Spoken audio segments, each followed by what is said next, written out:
Sobat Benly, kali ini kita masuk ke pembahasan elektrolit dan non-elektrolit. Soal kali ini, diketahui saat tangan basah tidak boleh memegang alat yang berhubungan dengan listrik. Yang ditanya adalah alasannya mengapa. Nah, di sini alasannya mengapa. Jadi, pernahkah kamu dilarang oleh orang tuamu untuk tidak memegang alat listrik ketika tangan basah? Itu akan sering terjadi dan akan sering diulang-ulang oleh orang tua kita. Nah, begini penjelasannya. Jadi, namanya basah, berarti kalau basah ada airnya ya. Konsep kita basah ada airnya, baik itu konsep basahnya sih pakai air ya biasanya kebanyakan. Jadi, air itu merupakan salah satu contoh larutan elektrolit. Larutan elektrolit. Jadi air yang sudah kita dapatkan di rumah itu udah tercampur dengan berbagai macam mineral. Oh iya, untuk konsep elektrolit kan perlu tahu. Apa itu elektrolit? Elektrolit adalah larutan yang bisa menghantarkan listrik. Bisa menghantarkan listrik. Otomatis ini bisa kita hubungkan dengan kenapa bisa kita tidak boleh memegang alat yang berhubungan listrik. Baik. Oke, kita lanjutkan. Jadi, air itu memiliki senyawa yaitu H2O.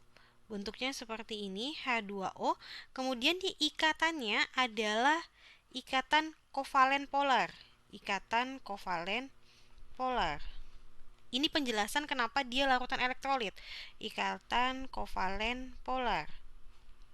Nah, namanya kovalen polar, nanti dia akan dihubungkan dengan terionisasi atau tidak. Jadi, pada kovalen polar H2O ini dia terionisasi meskipun sebagian. Jadi, salah satu syarat dari larutan yang bisa menghantarkan listrik atau tidak itu adalah larutan yang bisa terionisasi. Jadi ketika dilarutkan dia bisa menjadi ion-ion secara sempurna maupun sebagian. Jadi konsepnya kalau ionisasinya sempurna berarti dia listriknya banyak. Kalau ionisasi sebagian berarti konsepnya listriknya sedikit, seperti itu. Sejatinya air itu air murni yang perlu kalian ketahui adalah sebenarnya air merupakan penghantar listrik yang buruk. Tadi sebelumnya di awal saya juga sudah sebutkan untuk air yang udah kita dapatkan di kehidupan sehari-hari itu udah ada mineralnya, udah ada kotoran dan ada zat-zat lain yang mendukung supaya ada listrik dan bisa menghantarkan listrik. Jadi, kenapa? Jadi dari sini kita bisa simpulkan kenapa orang tua banyak bilang uh, kita tidak saat tangan basah tidak boleh berhubungan dengan alat yang ada listriknya. Alasannya adalah jika kita jika kita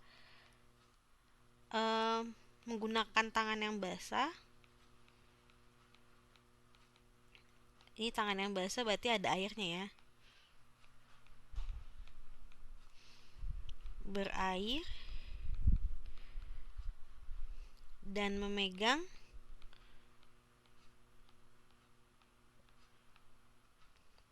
alat yang berhubungan dengan listrik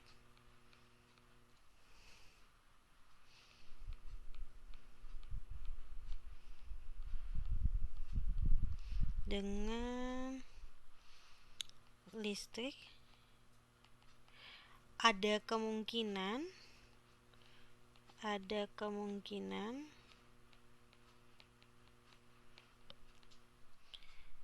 tangan kita yang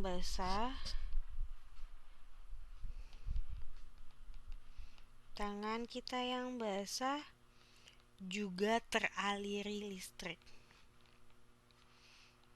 Aliri listrik atau biasa kita sebut dengan kesetrum. Baik, semoga mudah dipahami. Selamat belajar Sobat Friendly, salam edukasi.